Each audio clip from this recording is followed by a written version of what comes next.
Okay, we'll start the Board of Commissioners meeting of November 7th. All rise for the Pledge of Allegiance. I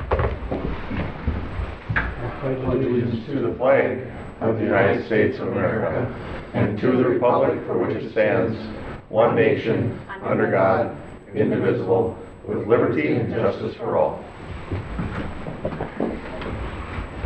Okay, Bob, any There are no changes to the agenda today, Mr. Chair. Okay, second. Discussion. All those in favor say aye. Aye. Opposed? Carries. Okay, Commissioner reports, and we're going to start with Will. Take all the time you want, Will. How nice. Is that your new timing thing? You take all the time you want? I was born in Vernon Center. Oh, jeez. I take that back. Oh, this could be my whole story. My report is relatively short, as a matter of fact. After the board meeting on the 24th, Kip and I sat down with the planning and zoning folks and talked about the comprehensive land use. We had a good discussion there. Then after that, Bob and Pat and I had a short meeting. And then on the 1st, I had the AMC district meeting in Nicollet County, which was, thought we had a good meeting, well attended. And later that afternoon, we had Kip and I again, Mark, all of us had a Drainage Authority meeting where we went over the levies for 2018 ditch levies and stuff.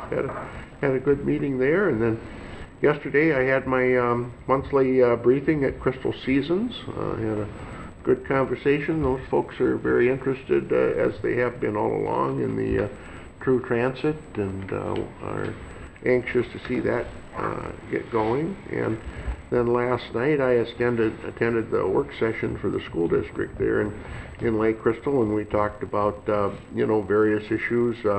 It was interesting. They said one of their biggest problems is recruiting and keeping teachers, and then finding affordable housing for them too. So I think that's on everybody's mind. So that's my report. Okay, thank you, Will. Mr. Kip?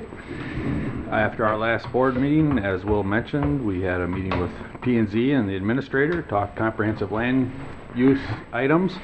One of my concerns as we were working through this process of putting the comprehensive land use plan together was to make sure that some of these changes that we want to make in Blue Earth County will fit inside the plan, because I didn't want to get to the point where we try to promote something or bring something for a ordinance change and then have it not fit in our plan. So we kind of just laid out all the different things that we had been hearing and seeing.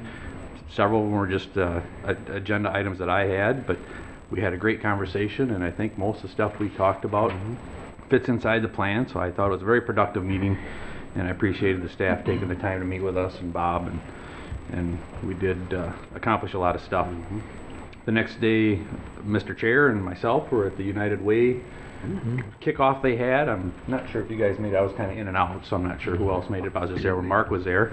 They had the chili cook-off. That went over really well, and gave out a first and second prize, and they emailed who won, but they had a nice turnout. Quite a few people came. At one point, the whole room was full with people sitting around visiting and having some chili. And good chili. Nice. My wife made the bars for it, and we had sat around and visited for that, and we gave away all the vacation time, and someone won our lunch with the commissioners. Actually, Sarah downstairs won it, so her and 4 of our co-workers will be joining us for lunch in the next couple weeks, I think. Maybe in December sometime. Yep. So I was afraid they wouldn't accept the invitation. I'm thinking, is this a prize or not? But she's an appropriate one. She's been working here a lot of years. So I think it's going to be a lot of fun. It'll be fun to visit with some of the staff. So. Then I was at the 22 roundabout discussion and open house that night. Again, I wasn't there for the whole thing. I was there for most of it, so I'm not sure if any of you guys made it there, but they had about the same turnout as they did at the Mankato Golf Course. Not as many people. Had a lot more space this time, had things laid out, had a lot of discussion, overheard a lot of the discussion about the 22 and the new golf course that activity they're doing out there, so they're trying to get a left turn lane in there, so a lot of negotiations and talking about that. But Ryan was there, and they answered a lot of questions, and got a lot of good feedback from people. Then our whole board was at the AMC district meeting. I think we were the only group there that was the whole entire board that was there. So, I thought that meeting went really well that day. It seemed like a lot of stuff got done. We talked about a lot of neat thought and a lot of good stuff, and the meeting buzzed right by. And then after we got back from that, as Will mentioned, we talked about some more drainage stuff all afternoon and setting the levees for some of the ditches. And staff and Bob are working extremely hard trying to get all these ditches out of the red. Seems like we get most of them out, then a couple go back in, we get some more out, and some other ones go in. So the Drainage Authority is working very hard trying to get all those out of the red, which is one of our goals. Then that night I also had P&Z, and we'll see those, the one item at the end of this month, and it was just a transfer of development rate, so pretty routine P&Z item, and we'll see that later. So that is my report, Mr. Chair. Okay, thanks, Kip. Drew, Mr. Drew? Okay, Mr. Chair. Our last board meeting, of course, was on October 24th. And just quick two little items. We passed the long talked about semi-controversial buffer law, and passed the ordinance that Blue Earth County has developed, because we've taken on the call it the administration of that. Enforcement. And then the CASA 17 Hafner, we passed a resolution to request from MnDOT the speed study up there. So those are two significant things from our last board meeting. And of course, I didn't make it with you guys to Baker Square. I had something going on, meeting. That's right. Yeah, I couldn't make it. So then Wednesday, see a quick one, Vine board meeting at 7:30 in the morning. Later on that day, in the late morning, we had several of us here from the board. Let's see, it was Mark, I think, and Vance at the Solar Garden groundbreaking. That's right. So IPS was there with Alan Warnke. Warnke, and he had about 3 or 4 of his staff with him there that day. And of course, several of the sisters and school sisters in Notre Dame, and their maintenance man, Bill was there. Ward, yeah. Yeah, I guess he's really a miracle worker for them, and they love him. And of course, we're one of the major players in that community solar garden. And so it was a nice media event. Vance had it posted on our NACO weekend photos, you know. He's our techie guy now. Yeah. Yeah. But that was a good event, and it's a lot of work. People don't realize what's behind that. I mean, Bob could talk to that more. Took more than just a couple phone calls and a couple short meetings. We were looking at other management companies. We were looking at all kinds of things, and then ended up with a Minnesota state company, IPS, to help put it together. So negotiating's there. And then Wednesday meeting, also I met with a person that's on my River Congress action board that I'm on. And we're looking at something we're not sure yet positive, but we'd like to start it next year. This is going to be maybe a big event. I just want to tell you, it's kind of to celebrate water and maybe make it an annual event in Mankato for the whole region, for the whole basin. And, you know, with music that's related, inspired by water, have bands that have songs that they've written, artists from the area. This is just something it's still in progress. You know, it hasn't, I probably shouldn't be saying too much about it because we're just trying to develop it, but. Sounds kind of exciting, though. Oh, it is. Yeah. And then even foods and things, and then renewable energies that save water, you know, all those kinds of things, and having a big event like let's say on a Sunday afternoon from 11 to 5, sometime in the summer, maybe out at the Big River Park out here, you know, in the city, and have people paddle down the river that day even, you know, to celebrate the river. So we're working on that and trying to see if we can get it off the ground. And it sounds exciting to me anyway. And then AMC Fall Policy, of course, we're there at the Conservation Gun Club. I had heard about it for so many years. I've been invited to those big dinners they have over there for fundraisers and things. Yeah. And I was so happy that we met there. I thought it was really nice that we all got to be there. And almost turned into a whiteout condition there for a few minutes, but it was kind of neat out there. Yeah. Very beautiful. And then, of course, I wanted to say that the MnDOT's South Central TZD on Thursday the 2nd. We also do periodically what's called a fatal review, and I know that both Will and Vance are familiar with those things. It's something that they do to see if they're kind of a secret thing, because you don't want to reveal everything that you know from that, because there's still pending action and investigations and things about these people getting severely injured in car accidents or killed.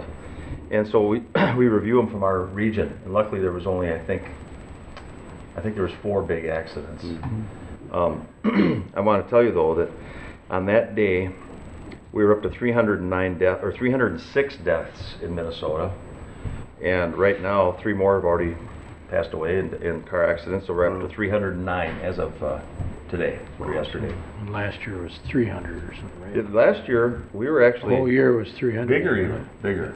So the final in 16 was 392, which is 80 some more deaths. Oh, wow. That was- So I don't think okay. that's good. Hopefully, I pray that it doesn't happen from between now and December 31st. In 2015, we had 411. So we're inching that back. You know, at one time, believe it or not, we were 600 in Minnesota. Oh, wow. So I mean, you know, everybody's efforts, the manufacturers, the roads, education, EMT, emergency services, all that stuff plays a role in trying to make it safer for us to drive. As I'm wearing, this is our federal pin from NACO, TZD pin. Just I get that from the national when we go there. On Monday the 6th, which was yesterday, I also attended the TZD, but this is what we call Safe Roads. It's Blue Earth and Nicollet County. And we're really getting on the same page together now. We're really working, clicking with the sheriff over there and with their emergency services staff, and met with the police department from St. Peter and talked about a lot of those issues that what can we do locally to make it safer, and what activities can we do to raise awareness to driving more safely. And that's about it. Had a quick Optimist meeting last night, which went very well. It's a local small club we're trying to put together, you know, so that's my It's good report. to see you're optimistic about your Optimist Club. That was Well, this good. time I am, very optimistic. Okay. All right. Oh, I gotta say one more plug. On November 16th, we have the Minnesota River Congress. If people want to go, it's just right over in Jordan, Minnesota. If they want to know more about it, please contact me or look online. It's the 9th Minnesota River Congress, and it's a large group of people, if you're interested. Okay. Thanks, Drew. Thank you. Vance, You got enough time? you got three minutes maybe, 3.5? 3.5 minutes? Okay. It won't take long. Last board meeting, of course, was October 24th. After the board meeting, I had a NACO transportation webinar on railroad operations that I sat down and listened to. The next day, we had our groundbreaking, like Drew talked about, over at the school, the Notre Dame Solar Garden. October 26th, I had a Transportation Alliance executive meeting in St. Paul. I came back, and that evening and the next evening I acted in a Ghosts of the Past for the Blue Earth County Historical Society. Played a part of a police officer on May 9th, 1972 at the riots, or it wasn't so-called a riot, but when the students took over the Main Street Bridge and 169 at Belgrade Avenue remember at that time, and Yeah. and then over at the North Star Bridge, and basically shut the city down for about 6 hours. So it was a good event. A lot of people came through. I think they had about 100 people came through in the 2 nights. So they thought it was well. Of course, November 1st was the district meeting over in Nicollet that was already talked about. And then on November 2nd, I had a NACO Central Region call-in that I listened to. That afternoon, I had my library board meeting. It's kind of exciting that the Lake Crystal Library construction is going to be completed by the 17th of this month. There's going to be we're going to close the temporary location on December 4th and then reopen in the new library on December 11th. We're gonna have a little celebration there or anything? They're planning on having something going on there, yeah. But it was kind of, it worked out well, and you know, Yeah. things went well. They had a really good Halloween party at the downtown library with over 300 kids. And they had a clown magician act, and they had 4 areas that the kids could trick or treat in, you know, right in the library. You know, talk about a safe place to trick or treat, you know. And that's it for me. Okay. Didn't have to worry about books falling on them or anything. That'd be the only. No. Okay. You said We safe place. secured our books. Okay. Sounds good. All right. Well, it looks like it's about 9:15. So, if Lisa and Miss Terry want to come up here, and Craig, there you kind of hide behind the chair there. I have some, we updated our resolution for the sales results. Oh, you just pat. You can hand them to Bob if you want. the whole packet? Yeah. Yeah, just hand them back. Thank you. Thank you very much, Lisa. So our Morning, Terry. rating. Morning, everybody. Good morning. Morning to all. So starting with our rating, that has stayed the same with AA+. All right. And then Terry will talk about the sales results. Okay. Good morning, Mr. Morning, Chair, Terry. members How of are the ya? board. How are you? Good to see you again. Yes. And always even better when I can bring good results to you. Yeah. So the bid tabulation that was just circulated, it looks like this. Yep. Okay, it has the results of the sale. Bids were received at our office yesterday at 12:30 on your behalf for $3,975,000 of ditch bonds. And we received 7 bids.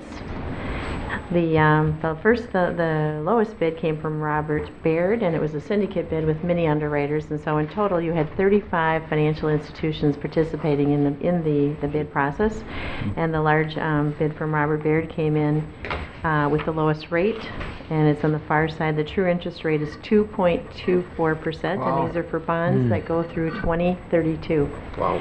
Our estimate a month ago, I was nervous because I didn't know if we'd be able to meet or beat this, and there was some clamoring about the market taking off at any time. We had estimated rates of 2.37, so you actually went the other way and came in at 13 basis points less than our estimate. So that's pretty exciting. And in fact, I always like it when you see the bids. If you look at both pages, the low bid from Robert Baird was at 2.24. And the high bid was at 2.28, so those are nice tight bids. That means the underwriters had a really good feel for the market, and you can feel really comfortable that there isn't going to be any concern about this bid. It's pretty valid. You also received a premium bid, and what that means is they will bid cash along with their coupon rates, and as a result of that, the cash portion you will be able to, or the resolutions do show that instead of issuing $3,975,000 worth of bonds, you'll be issuing $3,715,000 instead. So it's always nice to have a lower amount of debt on the books. And I think the other thing Lisa talked about is the AA+.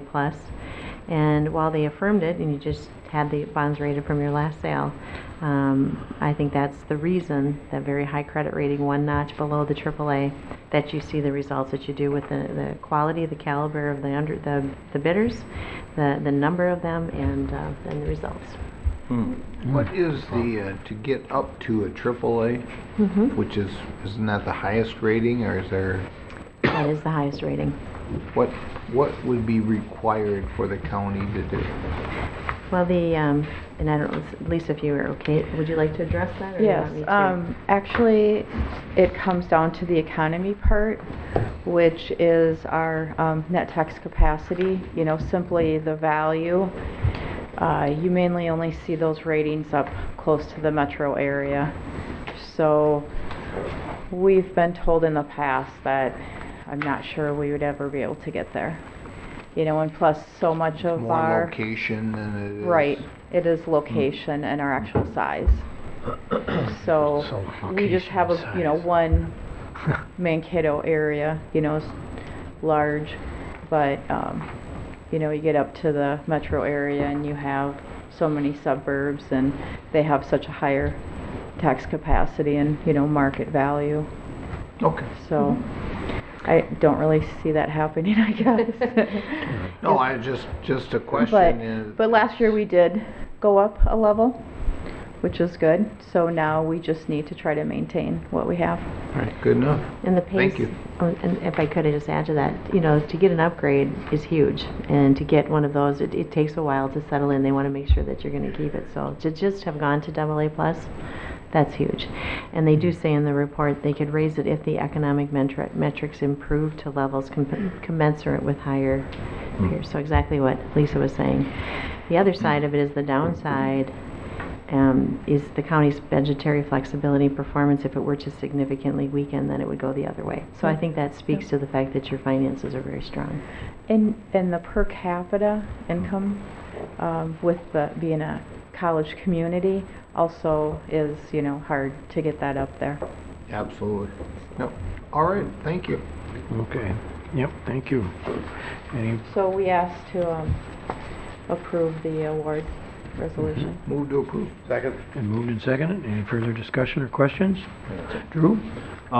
So, of course, just as functioning as a board member and reading through the, I don't know, what is it, it's 15 pages of information on the resolution and things like that. It's pretty much just a template. There's a lot of blank spaces in the resolution, and so those will be filled in now and be adjusted down. It won't say 3,975,000. You mean that will be adjusted down to 3,915,000? Correct, and we have provided you an updated copy of that. Packet. Yes, so after the first It's two here. pages, the rest of it is the there it is, resolution okay. with everything filled in. Okay, so that'll be adjusted down.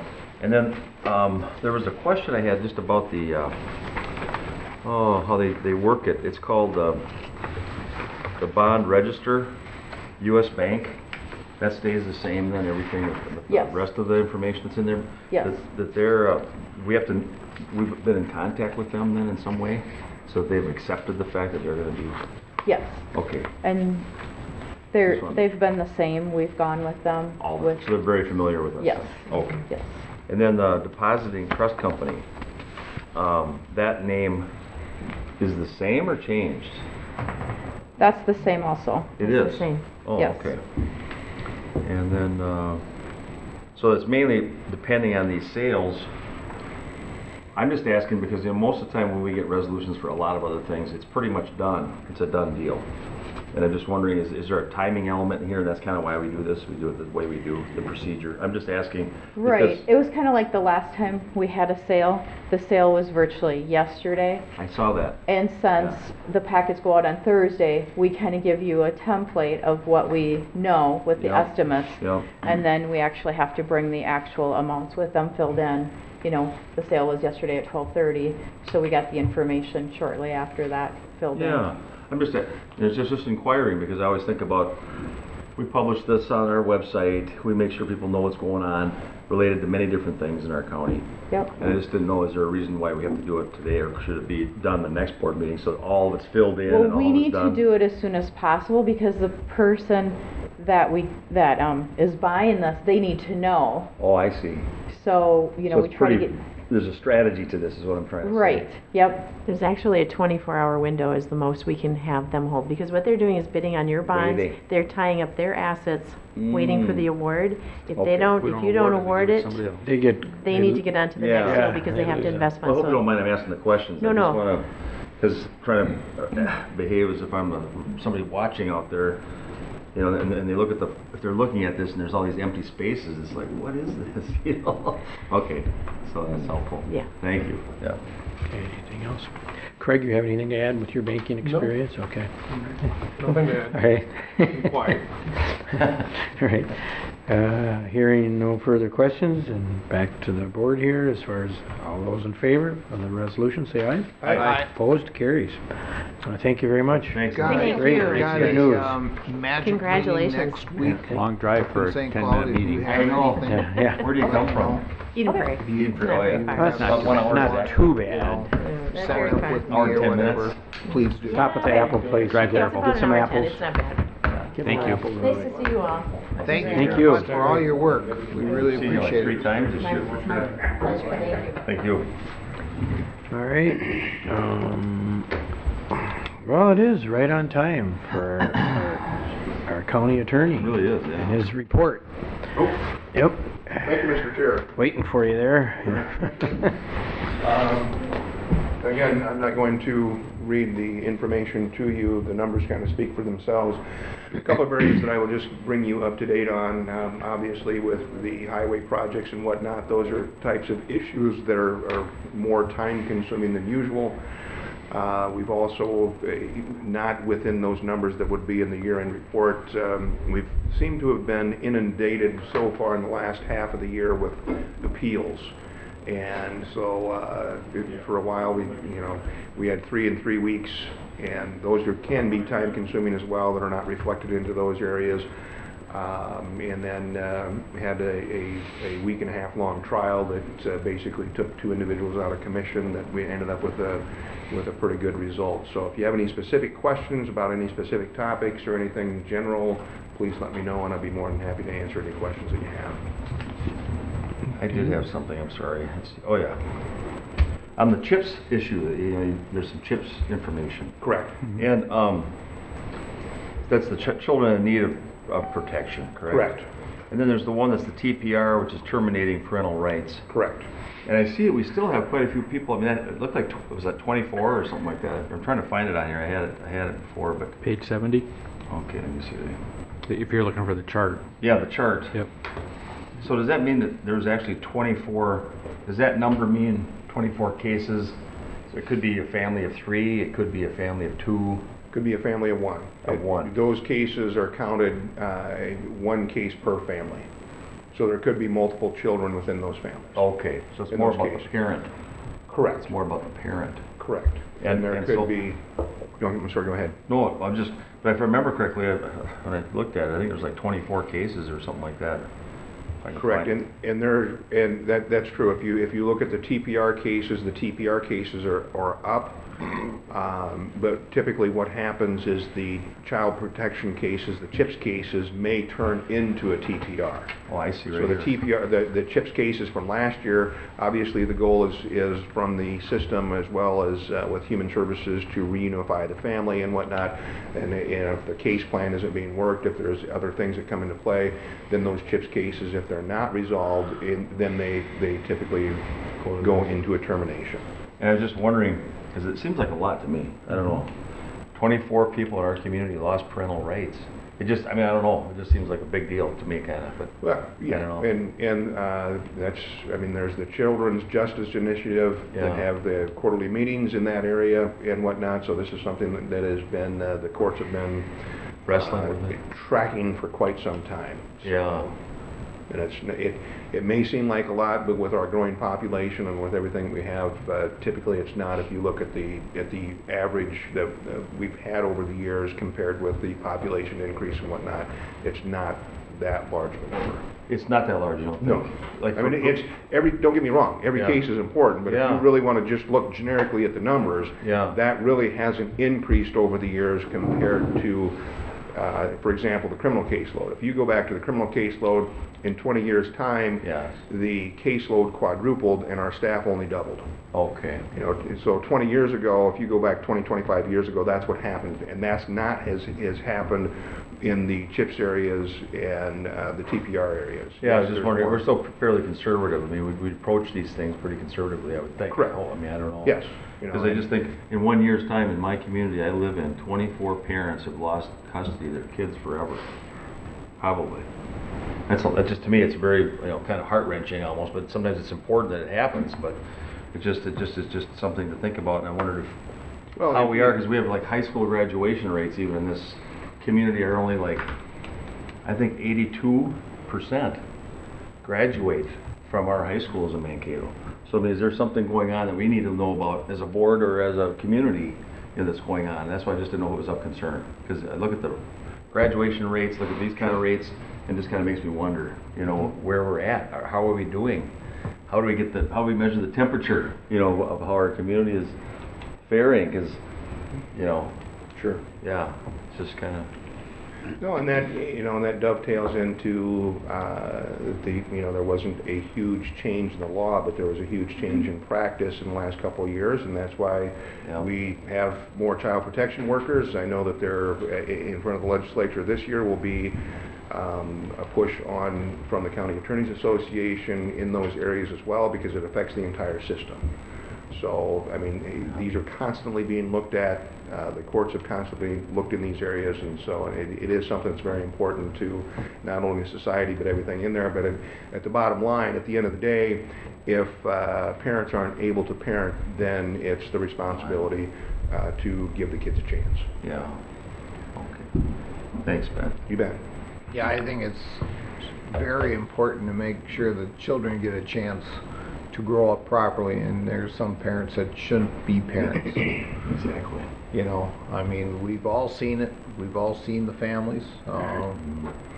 I've probably seen more than I should, and I'm sure Will has seen his fair share. And and the county is there to try to protect those children, and that's huge. So thanks for your work. Thank you very much. Thanks, Pat. Anything else, gentlemen? Nope. All right. Thank you, Pat. Thank you, Pat. Thank you. I just wanted to say before we bring Ryan up, we got, 4 distinguished gentlemen there.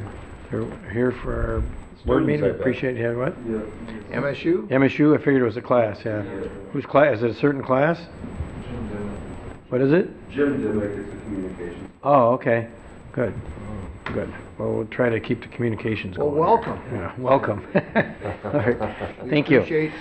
We appreciate you here. As you notice, we don't have a lot of people sitting here watching us, so we really appreciate when we get good, We like a good people. audience. Must be a smart group of people too, because they picked the shortest meeting. Yeah, you did. You They get you the got that same right. credit. They get the same credit. Check the agenda Thanks first. for coming. Thank you. Okay, Ryan, you want to come up and give us our Public Works? Good morning, gentlemen. Good morning, Ryan.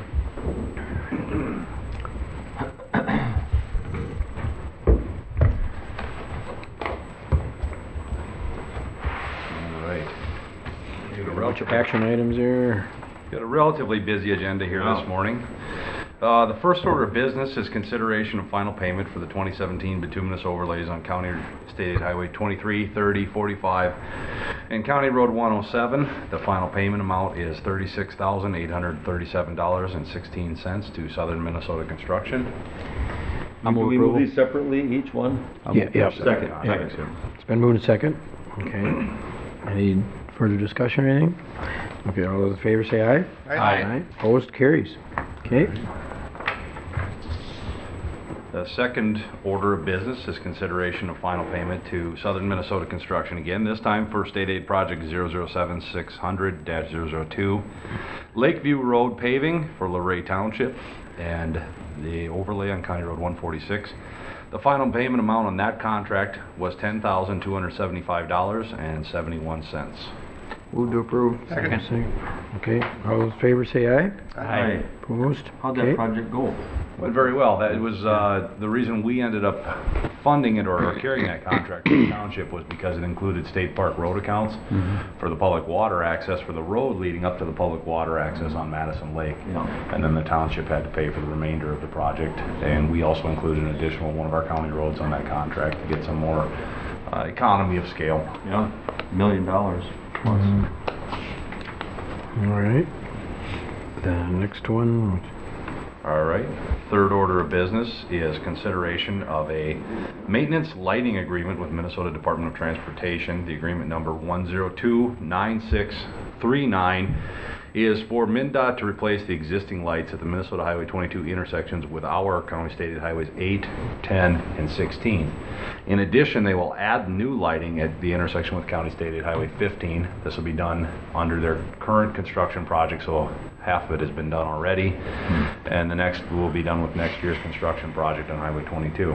So this lighting maintenance agreement really just formalizes the past practices that we've had with MnDOT in the verbal agreement, where the county is responsible for maintenance of the light poles and payment for the cost of electricity to power them. So this just formalizes it into an actual written agreement.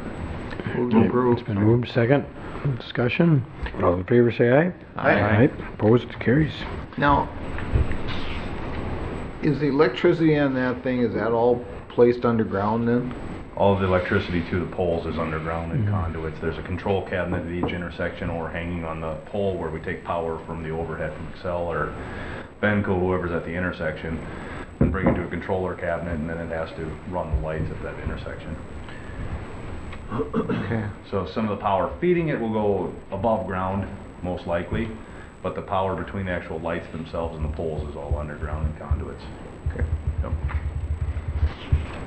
I suppose they're gonna use some upgraded light bulbs too, probably, those brighter ones. you think? LEDs. I bet. Yep, always LEDs Consumption now. is the new standard. They also 1/30th, they take about 1/30th. Yeah, phenomenal as far as the amount of energy that they consume, and the benefit is also that they last longer, so we don't have to go out and replace them as frequently. That's really almost more of a cost savings than the actual electricity, is just not having to go out and replace bulbs every year or two. So, item number 4 is a resolution to enter into the MnDOT agreement that we've just approved. MnDOT requires a resolution in addition to the signatures on the agreement. I'll move approval. Been moved second. All those in favor say aye. Aye. Opposed, carries. That's good. All right. That was quick. Fantastic. Item number 5 is a resolution supporting the local road improvement program grant application that was recently submitted to MnDOT. We had requested $687,000 for the intersection improvement for roundabout construction at the intersection of County State Aid Highway 17 and Hafner Drive. The state was gracious enough to accept our application and then a draft resolution with the actually formal resolution following. Move to approve. Been moved second. Any discussion? Competitive grant, right? It is. Yep. And I'll get into a little more detail on all of the grants later. Okay. Okay. All those in favor say aye. Aye. Opposed, okay, carries. It's nice to see this moving ahead. Yep. All right. We're gonna do a J cut there, right?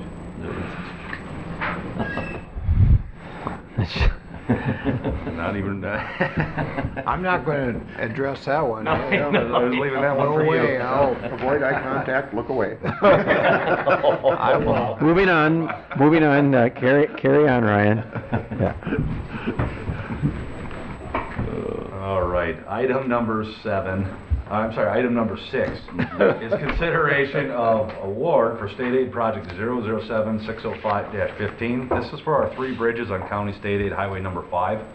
We opened bids last Wednesday and received 2 bids. The engineer's estimate was $933,000, actually almost $934. We received a low bid from Icon Constructors, $886,000, which was about 5% under our engineer's estimate. And a second bid from LS Black Constructors for $1.03 million, about 11% over our engineer's estimate. I provided you with the detailed project bid abstract. I would recommend award to Icon Constructors. They are rearing to go, wanting to begin work on the South Bridge immediately. So that's good to see. And we've worked with them in the past. They had constructed our County State Aid Highway 14 bridge about 2 or 3 years ago. I'll move approval. Moved in second. Any discussion? All in favor say aye. Oh, question? Sorry. So has there been any changes in the design of the bridges or anything like that? Initially, we looked at box culverts in lieu of redecking the bridges. Yeah. However, when we started looking at some of the extraneous factors and the funding mechanisms, we determined it was effectively a wash, or made more sense to stick with the plan as is, to go with the redecking of the bridges. Okay. So that's what we're gonna proceed with. But No we pun did- intended, right? What's that? It's just a wash. Not a washout. Yeah. Yeah. Okay. Yep. Interesting. Okay, thank you. Their detours going to be in place then, or how's that? Oh, So yeah. we'll close the bridge. It's set up to construct it in 2 separate phases. The first phase is to construct the south bridge by Better Stone. That'll close off the bridge at that location, so there'll be access in and out via other directions. When we get to constructing the north 2 bridges, it'll be closed off between the 2 bridges so that they can construct both in parallel. From an access standpoint, people will have to go either north or south, and the people in the middle will be able to get out via Lime Valley Road. There won't be an official detour put up.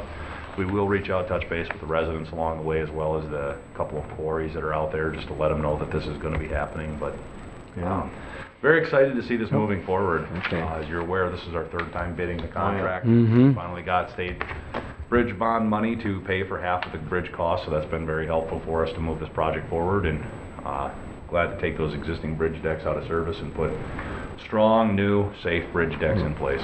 Well, that was a positive thing that came from last year's legislation, is the bridge bonding, so. That's good. One Well, more final let's- question if I can, Mr. Chair. Go ahead. You know, when we designed these bridges years ago, they had a certain design model, so to speak. And it was just a solid cement wall that was like 3 feet high or something. And then a few years back, I remember talking with our previous engineer, they changed that a little bit to where there's some sort of there's a shorter solid wall, and then there's an open kind of The bridge railing you're talking about? yeah, it's like a railing or something on this. Yeah, It looks so it's- you can actually see through and look down a little bit as you're driving by. You can actually see through the bridge. And using the tubular steel bridge railing, the benefit has also been the fact that when the plows go through, the snow can actually be blown off the Right sides off, instead of just piling instead of up. accumulating against that concrete parapet or that concrete Yeah. bridge wall. So yeah, that's been included with a lot of our bridge design, is to use the open style bridge railing. Will that be used on these 3 bridges, do you think? I believe so. I'll verify that. Could though, and ya? get back to you. Yep. Reason is sometimes we don't talk about that feature as much maybe, but you know, beautification is part of it too, you know. If there's solid cement wall and you're driving, people don't even know we have rivers or streams going through here sometimes, and it's nice to be able to see them sometimes. They look nice. They just it just kind of gives a little asset to our community, because we have so many rivers and streams, and it's nice to be able to see them and realize the richness that we have. Yep. You know, that's all. So yeah, depending on the application, we do like to use the open steel railing wherever possible. Okay. Yep. Thank you. Okay, that's good. Us locals know what to do then during that time. All right, thank you. Okay. All right. We got You gotta vote on this. Didn't we, that's right. Yeah. That's your Sorry, question, I'm sorry, yeah. Yeah, all those in favor of the bid there, say aye. Aye. Opposed? Carries. Okay, yeah, thank you. That's right, you, we weight tracked. All right, my last action item for consideration today is recommending approval of the updated capital improvement plan for years 2018 to 2022. As you're aware, we had reviewed the draft previously, had taken into consideration the board's comments, and we've also taken into consideration a handful of public comments that we'd received. As a brief summary of those comments, we'd received really 4 emails regarding the plan. One was in support of this County State Highway 16 trail that's been added, as well as email of support for closure of the 17 and Hafner Drive intersection. However, that's obviously not the direction that was going to be proceeded with based on the public meetings that we had conducted. Second email was a request to pave County Road 109 south of Minnesota Highway 60. We've really had no discussion of that to this point, so that's something we could take into consideration for future capital improvement plans, but at this point in time, I don't know that that's, based on one email, is worth proceeding with. Concern over County State Highway 16 not being reconstructed until 2016 and erosion issues associated with the Seward River, that we're all both very, very aware of the erosion issues that are going on all over that river. And just a letter of concern from a township regarding the future intersection improvements at on County State Highway 14 with their township roads, to make sure we involve them in the process, which we will do as we get into the detailed design. The noteworthy revisions from the draft edition were: 1, moving County State Highway 17 and Hafner Drive roundabout forward to plan year 2019. 2, adding the County State Highway 16 trail from County State Highway 60, or where the Veterans Memorial Park leaves off, to about a half a mile north, intersecting with the Jefferson Elementary side street. That'll be planned for year 2021, and then adding a summary table and map behind the title sheet for the project's years 2018 to 2022. With that, I would recommend, or I would field any questions or recommend approval. Okay, So moved. it's been moved. Second. Second. Any discussion, one questions? Yeah, just one question. I know we didn't really discuss it maybe in detail enough, maybe, but I'm just wondering, so we're not even going to pursue or even try to look at going all the way to The Pleasant Street as, Yep, as an option. I've got more detail on that. You know, per our discussions when we were out there in the field, the plan was to tentatively look at building up to Right. James Avenue with grade separated, planning for that, and then perhaps using the pedestrian network going behind the school or a shared use bicycle lane on the shoulder as an alternative. Which is one of my information items, in the grant application for the transportation alternatives that I submitted for the full mile You did. up to Okay. Pleasant Street. I thought so. I thought you With did. wetland mitigation and everything else Right. included with that work. Okay. However, for the capital plan, I had only put in the half-mile piece. For the county's focus. Until we could really focus more on looking at County State Highway 16 as a whole.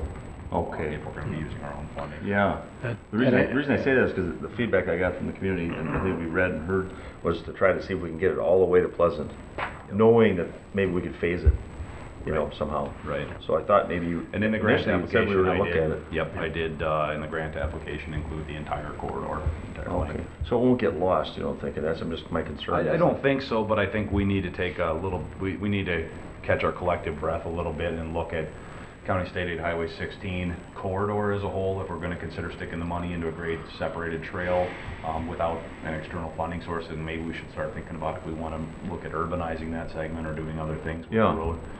And looking at the geometrics and some of the other factors that are out there. You talked with the city about this, because this is in the city limits. And a lot of people said they've been waiting for a trail for years to extend beyond all the way to Pleasant Street so kids could get to West High School and their bicycles on a more safe manner. And that's why I thought it should at least be included, even if it isn't completed because of the complexity, that it would at least be reflected that we were going to try to get it to Pleasant Street. And that's what my concern is, and the board and Ryan, is that if it's not in there somehow verbally, that it will get lost again. 10 years go by, nobody has addressed the last leg that might get to Pleasant Street, if it's possible to do. I mean, I guess I think from a staff level, we're fully cognizant of the desire to get it there. Yeah. And looking at that 16 is another one of those projects that's probably in that 5 to 10 year out range. Yeah. So I certainly don't think it'd be lost, and especially if we have the trail punched up to, it's James Avenue or what the name is. At the end It's there, James- yeah. I can't James, think of the name of it. yeah. It goes up to that last street, it's across the street. So I certainly think, I don't think it'll get lost in the shuffle, especially if we put this investment forward. It's just gonna help further and propagate that project, and I'm fully aware of it from our conversations, and Yeah. so. What does the board think? I just want to ask your opinion. I don't think it'll get lost. You know? We're gonna have you here, Yeah. Well, and plus the other citizens that want it. I mean, and it's you know,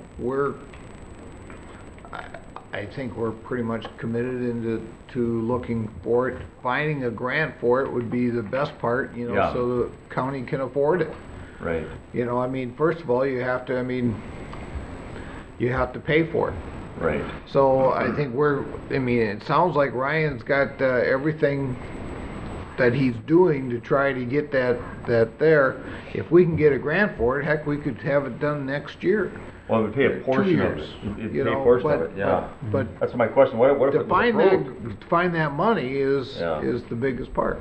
So if we got the grant money in advance, even though it's only in there to go to that one road, it would limit it. That's what I'm asking. What if the grant was approved? Would we go beyond that then, Ryan? So the grant that I applied for was for the full mile from James Avenue all the way to Pleasant Street. Okay. The grant covers 80% of the project cost. It does. So the county Oh, was goodness. responsible for, and I can get into that right now since we can kind of jump around. Recent grant and funding applications that we submitted, the Transportation Alternatives Grant for the 16 trail, we applied for $576,000, which was a kind of a spitball, 80% of the estimated project cost estimate. That was submitted earlier this month to the state. So we're hoping that was a letter of intent, and then your formal application, they kind of go through all the letters of intent and Okay. seek out the more worthy candidate projects Yeah. for a full formal application. So we'll be Okay. hearing back, I think by the end of the year was the cutoff for the Transportation Alternatives Grant application that I put in. But it was for the full mile, or 80% of the Okay. total estimated And if we project. needed the 20%, because I know the city and the school district owns that last half a mile between the two of them. They own the right of way on both sides of the road. Yep. We only own the right up to the edge of our shoulders. The- So I don't know what their position is on this, if they would come up with 20% of the cost because it's in the city or not, or they Our would... past practice has been with the city, when we work on these cooperative projects, where generally if we were both paying out of pocket, it'd be 50/50. So Generally speaking, what we've done as a practice, and I would anticipate that to propagate, is that we apply whatever funds have been received externally, and then we split the difference. So it'd be relatively a small amount, I mean, when you look at the whole picture. The large cost is if we do have to go and try to buy private wetland credits to disturb wetland Yes, through there. yeah. That's, the costs have just been skyrocketing because of the shortage of the Yeah. local road wetland bank, local road replacement program, the wetland bank associated with And that probably could be a couple acres, couldn't it? Or one or two? Easily is, I think, 2-to-1 replacement, at almost $80,000 an acre, it was like 3.6 acres is what I had just You did. roughly That- calculated down we that would way. have to mitigate. That last half a mile. Yep. Wouldn't come up that much. I think I had So- assumed about 30 feet wide for that length. So you couldn't, you were talking about schematics or looking at the whole thing, you to do that mitigation and all the costs, and you're probably gonna end up with that curve there yet. Right, and Which until we is, know what we're gonna yeah. do with the road as a whole, if we're investing that amount of county funds into it, I'd like to take a little bit more of a broad stroke look Right. at, really is it time to maybe address the road or not? Yeah, yeah. In I mean, it could be. addition, and go on a road diet so that we can fit a little bit more into the Yeah. footprint that's already there. I mean, like soften that curve maybe. Yeah. Get permission from Or the narrow, state. the shoulders have been paved to a full 8 feet, is that Yeah. truly necessary? Could we somehow revise the geometry to fit a Yeah. trail in there a little bit Yeah. better? Yeah, I can see, because that turn in there is it's a treacherous Well, road right there. there's been at least one death there. Yeah, I remember. that. You ran into Yeah. the light pole there. Yep, so that's what I was just wondering, because I fully support doing, getting that trail all the way, and then that. Yeah. And it makes sense to do look mean- at it again. We probably wouldn't use any of it wasn't in our plan at the time to use any money from our 0.5% sales tax. We'd take a special resolution probably for something like that, wouldn't it? And that's something Bob and I have discussed, is down the road, once we get some of the projects on that list addressed, constructed, to update that resolution Okay. and update that list of projects. However, I think our discussions have been, we'd like to continue on the path because there's still quite a few candidate projects that need to be addressed Yeah. that serve a broad county encompassing transportation purpose. And I like that verbiage, like to continue on the path, of getting there, so. We should trademark that. I don't want to lose sight of the fact that there are just so many miles of rural roads. Oh, there it is. Need to Yes. be upgraded, that we need to look at the county transportation needs in a whole, when we're spending local money. Every meeting I go to, people talk about a different road that needs to be upgraded out in the Indeed. rural areas. So I don't want to lose sight of that as we move forward on this. You mean, you're worried that because the path, let's focusing on the path, something might get lost Oh, out in yeah. the rural areas. Absolutely. We do. So did I hear you correctly that you're talking maybe 3.5 acres at $80,000 an acre? If for the segment from Pleasant Street. If they want to have the wide So you could separation. be talking $250,000 just for right of way. That was just, for wetland That's the delineations wetland and mitigation. That's the wet. That's why I've struggled with, Yeah. that's why I've struggled with pushing that segment forward. Yeah. From a just best investment in our infrastructure. I is think, it- we I need think to it's look more at the important, road. but- I think that's, Well, the thing is now, can I just say something about that too then? yeah. That's if he wants to do the fully desired perfect plan where you have this full separation of 30 feet before you hit the trail even. And many roads don't have that big of a separation. You might have 30 20 feet? feet or something. No, the 30 feet I threw out was for the anticipated footprint that it would take up. The whole right of way. We had remember the discussion we had on the separation from the travel Yeah. lane, and the trail should be, I believe it was 20 feet for 20 feet. without curb and gutter. Okay. So that was to try to fit that in there, just really approximating that we would take up approximately an additional 30 feet to construct the grade separated trail Okay. at the minimum separation from the road. And that would push it out most likely into the wetland boundaries, and that's what I was assuming was for Okay. how much wetland impacts, just to get an Yeah, approximate idea. there might be a little adjustment there because we've got such wide shoulders. And then, If we yes. put the curb and gutter in it, which would narrow it a little bit. Or narrow right? the shoulders, yeah, and that's where I was saying, when we get into looking at that, it really, I think we need to take a step back and look from a higher perspective of the think that road makes as a sense, whole yeah. and a trail corridor through there, and how can we best Okay. Maybe look at upgrading the road and the trail. Yeah, that would be what, yeah, it'd be And whether, you know, best to do that. the thing to keep in mind with curb and gutter sections is it also requires urban drainage, so now we have to put in storm sewer and manholes, and that increases our cost considerably as Yeah. well as the curb and gutters. Yeah, Trying to value design it and make sure it's gonna fit the needs yeah. of Bloor County. I think it'd get a lot of traffic, I can tell you that much, if it was open. It'd get a lot. There already is a lot of traffic, so. Yeah, I know. Well, thanks for talking Yep, about thank it you, some more, Ryan. because I was a little Yeah. concerned about it being completely lost, that last half, that last segment. So. And I lost track, did we formally approve that, or? It's on the table. On the Yeah, table, it's on the table. so, yep, so, I don't have any other questions at this time, Mr. Chair. here, No, me neither. But okay, all you of, were gonna move on though, still, you hadn't finished going through all the items on the, Yeah. were you gonna talk any more about any more items? No, on there? it was really those 3 upgrades. I feel that we've covered all Okay. the other projects in the previous work session, and those were the 3 noteworthy changes. We're moving the roundabout forward, and really the addition of the trail to the plan. The rest is as it was presented to you at the So work we need session. to- I can go through it all if you'd No, like. I just wanna, yeah. But as far as noteworthy changes, the addition of a table and a map at the beginning of Yeah. the plan. Other than that, we were able to use some of our contingency funds and bridge replacement funds and just move money around within our program to facilitate those different changes to the Okay. plan. so Did we you need get- a, Just one more question, go Mr. ahead. Chair. Did you get any positive or negative feedback about not having an open house? I know we've had those open houses and nobody comes, so I Yeah. mean, I think that was a good call this year. No negative feedback by Okay. any means. We're doing it on the internet, we're getting some feedback. still Again, didn't, yeah, they the- still didn't know about it, so no. For general public comments via email that were submitted on the website. And I'd also received one from a pipeline company regarding utility coordination, which was somewhat irrelevant to this context of our meeting today. Okay, thank you, Ryan. Okay, so that, good, fine? We can, Well, we yeah. can vote, then we can I vote? just- We can vote, I just want to express Yep. my concerns. Okay. because Yep. If it's Well, not that's written it. down, Yep. it can get lost, and it's Nope. not written down in the plan itself, It- go all the way to Pleasant. Right, and this is a 5-year plan, not a 10-year plan. Okay, I understand. I'm glad you brought it up, because that was actually a question, I had that too. Oh, you did? Yep. Okay, thanks, Yep. Mark. And we're Yeah. just, so, all right, hearing no further questions, discussion, all those in favor of the plan, say aye. Aye. Opposed, carries. And thanks for applying for that, Yeah, that grant so absolutely. quickly, because it was like boom, boom, kind of like it just came There's in. there's been a flurry of grant applications Yeah, last I know. month, and I've got those as just an informational item, but that's part of my job is to try to find external funding that we can bring into the county and put to work. So for construction project updates, County State Highway 12 expansion project stage 5. SMC is currently working on placing the aggregate base on Hoffman Road and County Road 12 north of Minnesota Highway 83. Chard, who is a subcontractor to SMC, is working on the earthwork and the earth and grade from Carver Road to the north to the intersection with the County State Highway 17 and 12 roundabout. So that's really shaping up. That massive 100,000 cubic yard pile of fill material that was outside of Pat's window is nearly depleted now. So that mountain is disappearing.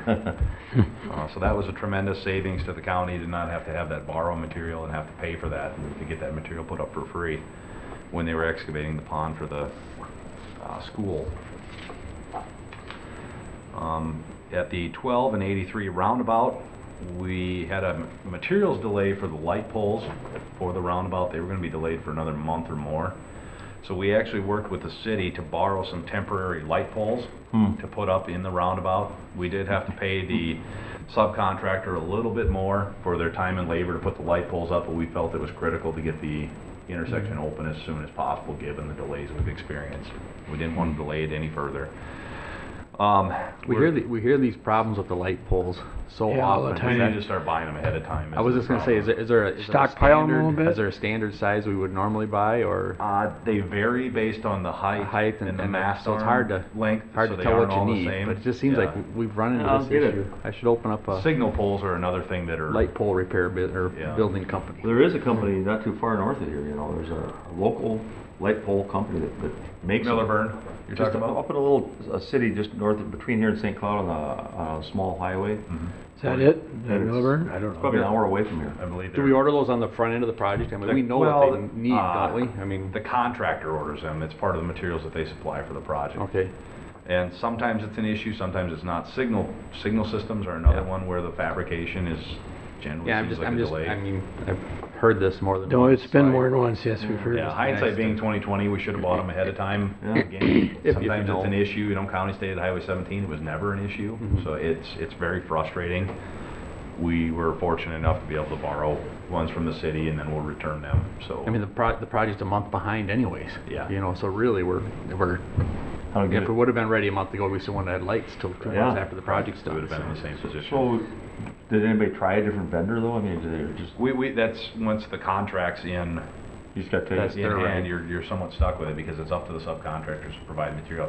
We have had other circumstances where suppliers have pulled plans and special provisions at the inception at the time of bidding, and we've actually used that because we have contract time provisions in there, and so they know there's maybe an accelerated schedule. One was for bridge beams at one point in time, where the supplier kept pushing us off, and our unofficial news that we had heard was really they were just looking at bigger projects and making sure they were supplying to those first. So we actually assessed liquidated damages, and that was passed along to the supplier. Gets to be a little bit of a gray area and as far as interpretation of the spec of whether or not how the applicability of it is. But, temporary pavement striping should be going in tomorrow. Again, that was another one. They were supposed to be ground in, epoxy, and given the time of year, they're going to be doing a late season, just a cheaper level epoxy paint that'll go in. Blue Ridge County and SMC are still targeting opening the roundabout this Friday, pending any more subsequent weather. So with the striping, there may be some additional work that has to go on behind the curb and gutter as far as a little bit Excellent. of grading, turf establishment work, but we've made it very clear we want the intersection open by Friday, and that's what we're going to continue to push for. So I'll keep you updated as we find out more. Wow. The permanent light poles are anticipated to be here December, so they should be going up after that, so that'll be work that'll be happening during the day at that intersection. And then obviously next year the permanent striping and some of the remaining work will be completed. So signs and striping are really what's stopping us from opening the intersection. As we've discussed, the road north of the roundabout won't be paved, it'll be left as a gravel road. And we'll set up the west side of the roundabout effectively as a three-way stop T intersection for the winter, just to get it reopened to traffic, to alleviate some of the traffic in and out of the elementary school and allow for access for the folks that are living out there. Good. With the work that didn't get done this year, are they gonna have time to get everything done next year? Well, I would certainly anticipate it, especially if they get all or the majority of the gravel base in place up to Carver Road. It's really a little bit of drainage work, and if all the clay grade is in all the way up to 17 and Hafner, it's drainage revisions, it's aggregate base, and then curb and gutter and paving. So Okay. I would certainly anticipate it should be, but I wouldn't have anticipated what happened this year either in the same breath. You can't guess on the weather. No, absolutely. County State Highway 14, the contractor is working on completing the remaining grading and aggregate base. The paving has been delayed entirely. The challenge has been due to the freezing conditions that are taking place out there on a daily basis. It requires water to be used in the aggregate base to get the aggregate base to bind together. Well, when you have freezing conditions, it's not setting up like it should. It's not curing out. So they're having difficulties tolerancing it. And truthfully, just looking where it's at right now in my conversations with Commissioner Brunder, we don't like it, but I think we both and everybody understands that in the end, 5 to 10 years from now, we're going to have a much better product if we let it sit over the course of the winter as a gravel road. It'll come along with some maintenance headaches throughout the winter of maintaining that additional length of gravel, but it's something that our crews do. So they'll get the gravel base in, get some rough grading into the ditches. They'll have to come back next year and do the final grading in the ditches as well, just because of everything still fairly wet. There was also a delay or inavailability of tack coat material, which is used between the layers of bituminous to glue it together. So because of that material inavailability, we would have really only been able to get one lift of pavement on, which is not desirable to deal with spring loading on that thin of a pavement lift. As of Monday, yesterday, the contractor had 3 working days remaining. The contract has liquidated damages of $2,500 per calendar day after the end of the working days, after they've all been transpired, so which would be likely tomorrow. that there is a period from November 15th through April 15th that the liquidated damages are suspended, so we cannot assess through that period. However, there's probably at least a good 20 days worth of work next spring that has to happen. So we'll be assessing those to the contractor. We may have to negotiate some back based on whatever arguments they can make to try to work with them as fairly as possible, but that's where we're sitting right now. If you look at the weather delays, and my staff was kind enough to go through and actually summarize the project for me and the number of delays, and we felt we were very fair with how we assessed working days. If you look at the MnDOT contract time manual, and they specify how many days per month you should anticipate weather delays for a contract that's based on a working day contract. You take out your weekends, you take out your holidays and everything else. If you look for the period from May 15th through October 31st, you should anticipate 22 days of weather delay. This year, in that same period, we had 43.5 days of weather delay. So it was double of a regular year, and then you look at the soil types, and it's hard to account for how that impacts progress controlling operations every day. So, understandable to a certain extent, the delays that we've been experiencing this year. We've seen it trickle through the states and our other counties as well, and city projects. Everybody's running behind because of the rainfall. So I kind of wanted to put that in the context that we've really had double the rainfall that we would anticipate in a regular year. Thank you. Yeah. I don't know exactly what it means, because I know that it's all over the news the last 3, 4, 5, 10 years even, that our weather patterns have really changed quite a bit, and we get some years with tons of rain and some without over the last few years. So, you know, some of that data as far as what they might have set up, if they were to look at just the last 10 years, that would probably be 30 days, you know, I don't know. Yeah, I'm not sure how statistically how they structure it. You know, when we initially set the contract up looking at time, we had anticipated this project would be done at the end of September or very early October. It's amazing. I know I say we've been going back and forth about that a little bit, you know, but and we're very working frustrated as weekends or well. They have worked some Saturdays, and generally contractors work 7 a.m. to 7 p.m. hours on projects is kind of the general rule of thumb that we see out on our contracts.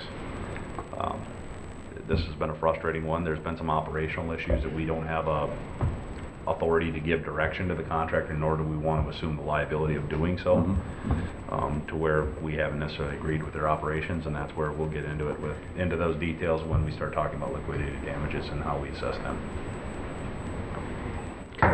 Okay. County Road 109, this year's work has been completed. The road is open to traffic. There is some minor corrective work to be completed just in a soft spot, not a big deal. So we'll have a finish up the aggregate base and the paving on that next year. And that's turned out very nice. That went fairly well, even given the wet conditions. When you have Mathlitz did a nice job with that. That soft spot has kind of gotten tough with all the semi-traffic. Yeah. Are you guys monitoring that? We're actually going to peel the gravel off of that, put in some 4 to 6 inch rock, push it into the softer soils there, and help bridge, and then put the aggregate base back down. Good. Rapidan Dam, Kramer is preparing to resume the downstream stabilization work here again in the near future, so we'll keep our fingers crossed as far as the weather goes. Eagle Lake Public Water Access, the work is substantially complete, except for the final layer of bituminous pavement was held off until next year so that we could have a better finished product when everything was said and done. A little bit of striping on the parking lot when it's done, and then there's also a fence that goes around the sanitary toilet facility. That work has been delayed until spring of 2018, but it is reopened to public use. Good. Planning projects update, County Road 52 bridge is pending plan approval. We anticipate constructing that in 2018. CASA 1 from 9 to Mankato, the 95% plans are done with the landowners, and Jack is beginning to work with them on right-of-way acquisition. The south segment from 9 to 90, I'm sorry, that should say 90 to Mankato, is at 95% plan completion. County Road 9 to 90 is at 60% plan completion, so we're looking at that right now, working with our engineering staff and our consultants to review their plans. As you're aware, the project has grown in scope and magnitude because of the retaining walls and the soft soils, so kind of like fixing up an old house. When you start digging into it, you keep finding more challenges. When are they going to break ground, do you think, on that? We would anticipate, we're targeting, it's really going to be dependent on obviously the right-of-way and then the Army Corps of Engineers permit, but we would anticipate late winter, early spring having a bid letting for that so that we can give the contractor as much time as possible. Wow. So we do have the Corps of Engineers permit submitted. Jack is working with landowners on right-of-way. There are some challenging parcels through there. But it seems like they'll probably work something out, I mean, on those right away, or those parcels that. I think that most folks are agreeable they out want- there they need because they some- they know want the some- project. yeah. They want to. Nearly all of them, understand that it's an improvement. It's going to be much, much better when it's done, but there's an inconvenience during construction. Yeah. But The main thing is just being able to have shoulders, when there's just no shoulder. right. It's gonna make a huge difference. Safety, drainage improvements, Yeah. slope stability, minimize erosion. County State Highway 14 from Minnesota Highway 30 to 4, we're targeting a public meeting in early December with approximately 60% plans for the public. That project we're anticipating should be more of a shoulder widening pipe replacement and recycling the existing pavement so we can leave a platform out there. Make some of those vertical or horizontal curve corrections as necessary, but not have to regrade the entire road. Similar to what we had done on County Road 10, County Road 1 south of Good Thunder, and then the County Road 1 turnback piece from Good Thunder to 9. So that, even with wet weather, leaves you with a little bit better access for the residents out there during construction. And the County Road 90 and Minnesota Highway 22 roundabout had the recent open house. There was relatively small turnout, but all in all, I think there was pretty positive feedback. Everything's moving forward on that for 2018 construction, anticipating starting about June. Is that a one-year thing? Yep.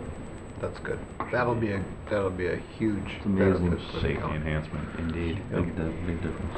And then just a couple of miscellaneous items. The Americans with Disabilities Act Transition Plan update. A contract was let through the MPO for ADA transition plans for all of its members, and Bolton Mink was the awarded low bidder for the contract, or they were the preferred, I guess, consultant to go with based on the proposals that were received.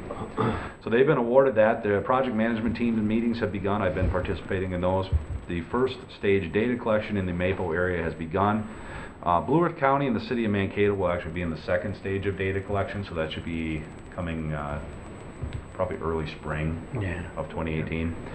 We also plan on negotiating an agreement with Bolton and Mink to pick up the rest of Blue Earth County's excuse me, pedestrian facilities to include, so that we have a county-wide transition plan instead of a Maple and then a rural one. We want them all together, so I think that's the best economy. The Homeland Security Emergency Management Hazard Mitigation Grant update. We did receive notification from HSEM that we will be awarded the 75% of the total project cost for acquisition and demolition of the Johnson property. That's approximately $250,000. We're awaiting formal documentation so that we can sign those documents and get the grant secured and begin the appraisal process, hazardous materials abatement, all that, to move towards buying the home and demolishing the property. In addition to that, the remaining 25% match, currently estimated at about $91,000. Of that, the DNR has approved a grant that we previously given me authority to enter into for covering $85,000 from the DNR. So all but about $5,000 of that project has been at least verbally or formally encumbered. So we'll be moving forward with that. So that's good news. Requires a lot of patience because those agencies, especially the HSEM, moves somewhat slow. But we're inching towards getting that property off, getting the home off of the property. We anticipate moving forward with the acquisition demolition this winter, again pending all of those federal approvals that are necessary. And just last items, recent grant funding applications that have been submitted in the last month and a half. We talked about the Transportation Alternatives Grant for $576,000 for the CSAH 16 trail. In addition to that, we've submitted a Transportation Economic Development Grant, TED grant, for the CSAH 57, Riverfront Drive, and Trunk Highway 14 interchange. We applied for about $1.05 million.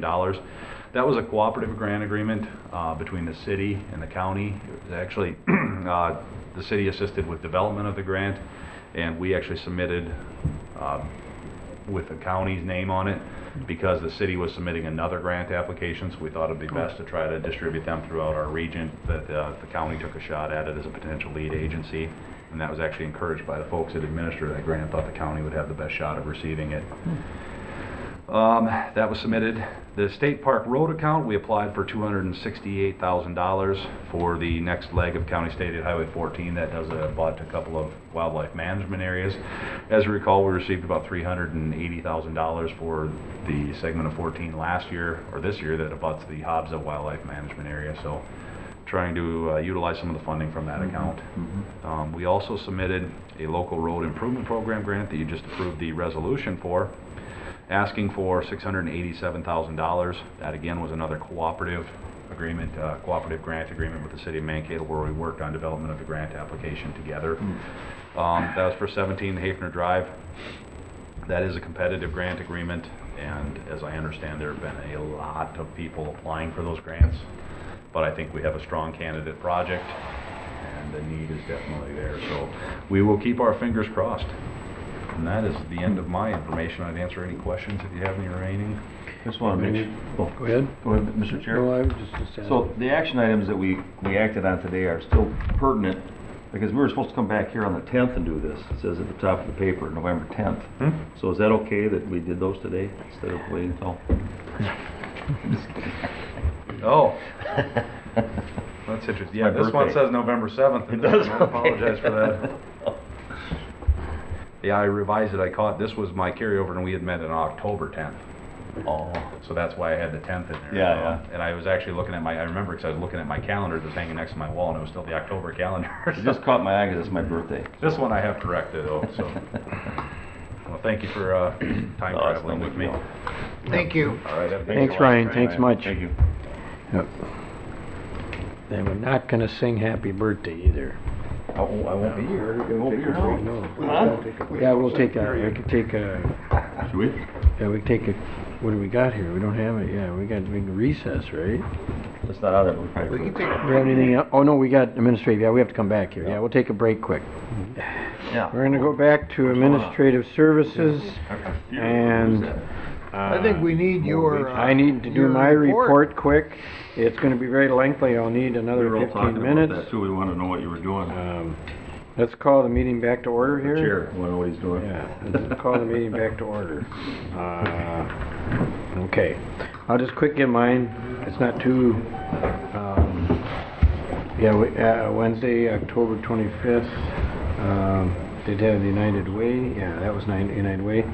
And then the solar farm startup, had that, but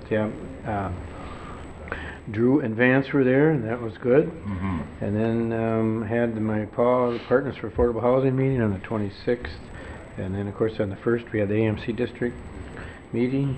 And, of course, then we had the Drainage Highway meeting, too, after that. So that really concludes my report. I'm sorry it took so long. I was gonna say. Okay. All We right. should have a contest. I'll move the minutes. Who can do this? Second. We're going to think about that, yeah. Okay, we're I going to actually move. read the minutes. Oh, all the way jeez. through. All right, it's been moved and second on the minutes. Discussion, all those in favor say aye. Aye. Opposed, Aye. carries. All right, we have the bills to pay. I'll move the bills. I'll Been second moved it. and second. Any questions? I've This got is your a couple. Jeopardy period now. Double, you Got know. any music? Yep, I'm going to do that one of these times. So Okay, so. notice the winner, he's been on this for, he's got the record at it, though. Bob does for the, being the winner, you know. Okay, go ahead. So the first one is not really contesting so much the amount, but it just still makes me wonder, because the role maybe that somebody plays, it's Tiffany Ahern, so it's A, it starts with A. Mileage, $352.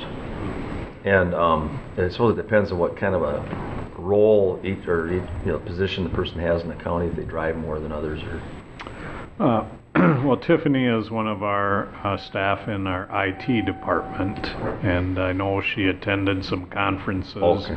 I don't know specifically how much of that particular mileage reimbursement is related to that, but I could certainly look that up for you if you wish.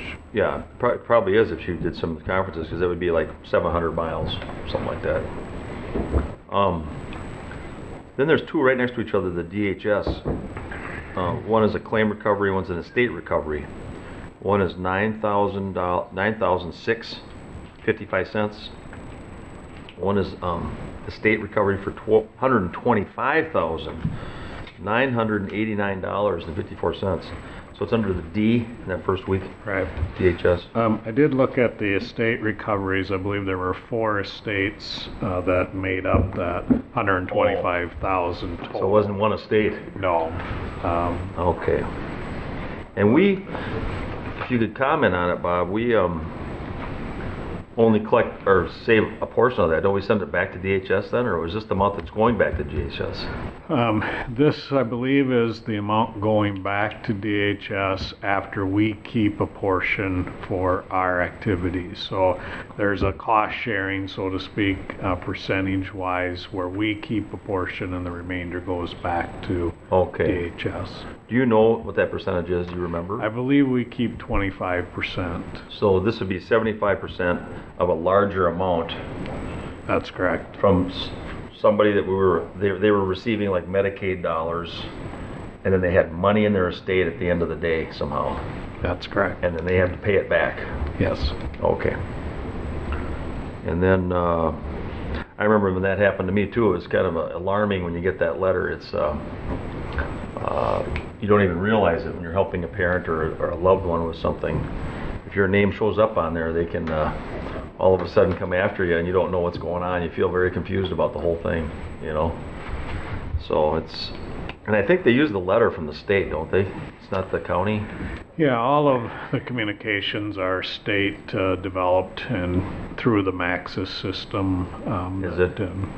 is Yeah. automated, and so It it is. is all tied to their eligibility Oh and my the benefits that they've received. And this has been 9 years, I think, for me, maybe 10. And related to this, that's why I just was focusing on a little bit, is sometime I'd like to just see what the new letter might say. You know, I haven't seen one for a long time, so it'd be good to see, because the one that I got, I'll tell you, was very alarming the way it was written. Very alarming. Kleinschmidt Associates was a public works consultant for $10,759. I just wonder what project that was, that's all.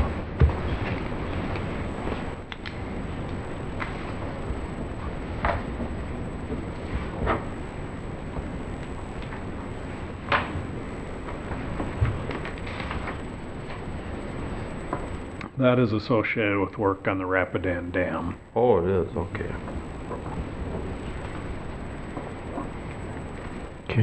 And then there's a big one here, a big one. It's bond principal, Northland Trust. It's almost $700,000, $691,000 even. That is a principal payment on ditch bonds that we have Yeah. outstanding. From an older bond from a long time ago. Yeah, I think a number of different ditch bonds that we've had in place for a number of years. Oh, I see. So then the money came in from taxes or whatever. And The assessments Payment. were collected, and that is what pays that Okay. principal. Then U.S. Trust Company, same question. There's an interest and principal one there, $282,000, and then $860,000 even. U.S. Bank Trust. Yeah.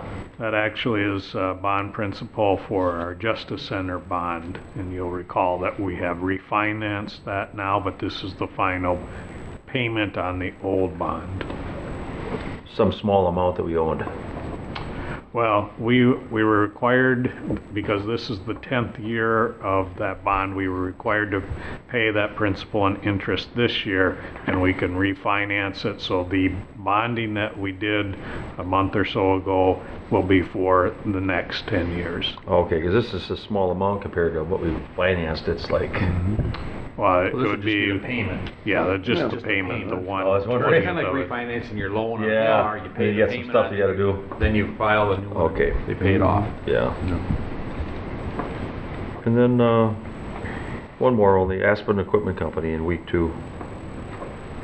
There's some equipment we bought for I think it's $84,000 or $89,000.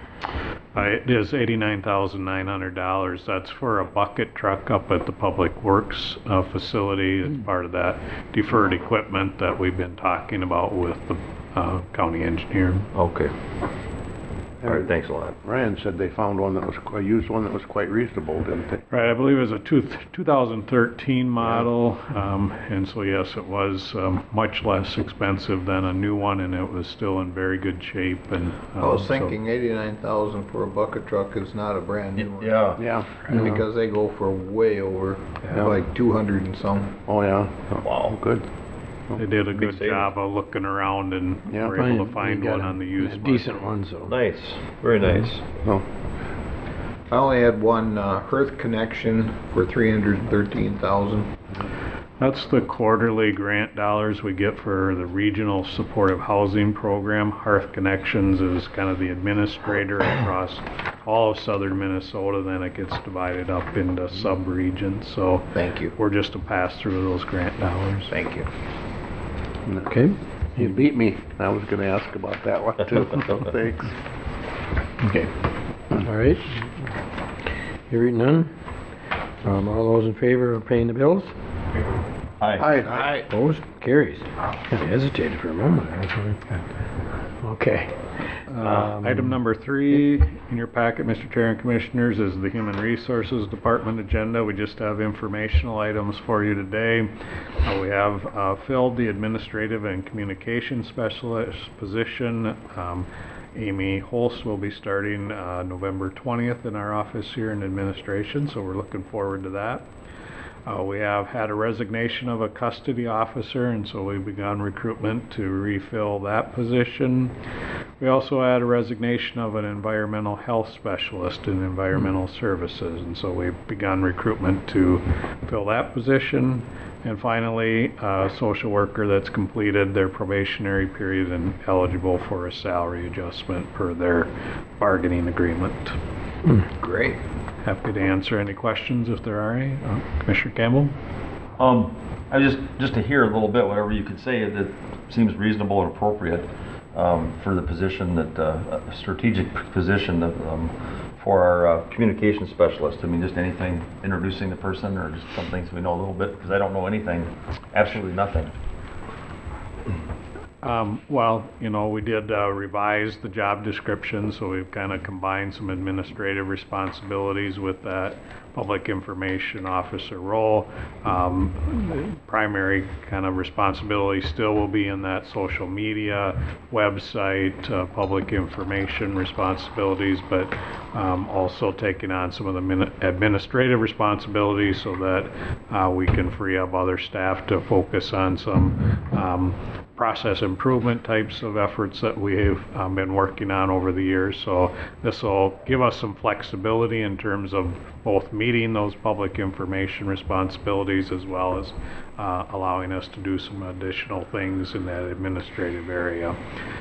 Ms. Holst comes to us from the city of Chanhassen, where she performed a very similar role, and so we were actually kind of surprised to get an applicant that had done both the administrative as well as the public information piece in a public sector role. And so she's originally from the area and kind of lives nearby, and so cuts down on her commute, and it was a great fit, and we think she'll be a great addition to our team. Oh, good, thank you.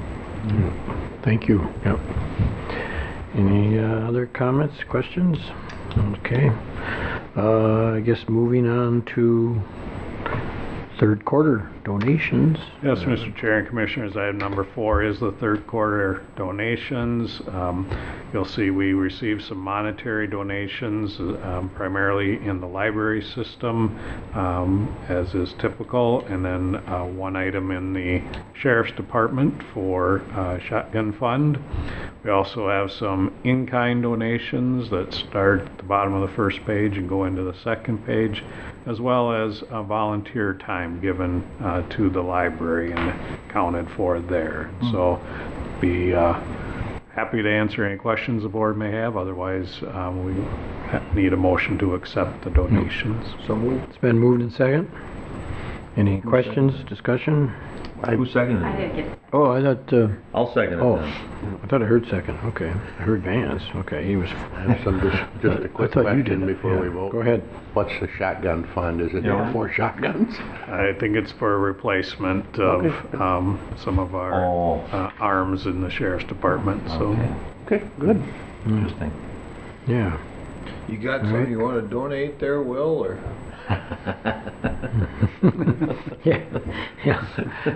He's keeping. I won't go any He's got a further. muzzle loader he wants to donate.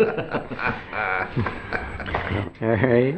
Speaking for a guy that had a double barrel as a riot gun when I worked there, so it's good to upgrade. That sounds all right. That sounds like a good rifle to have. A good. Okay. Hearing no further questions, comments, all those in favor of accepting the donations there, say aye. Aye. Opposed? Carries. I think That's all we have for you. that's all we have. Move to adjourn to, Recess to Buster's. recess. Vance. Where are we going? Buster's, it's right there. Buster's? Yeah, it's right on your sheet there, yeah. It's, Good choice. Okay, so Vance, you proved it, who seconded it? Who seconded it? Seconded. Drew seconded it. Okay, all in favor say aye. Aye. Carries. Meeting recessed.